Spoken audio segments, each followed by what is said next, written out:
cooler TV अलमारी 10 लाख नगद गाड़ी सफारी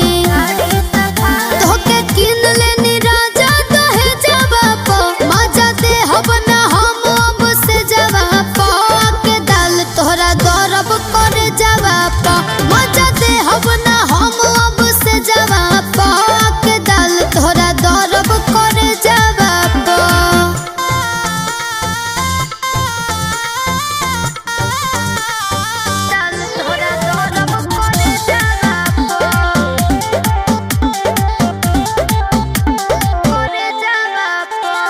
खाना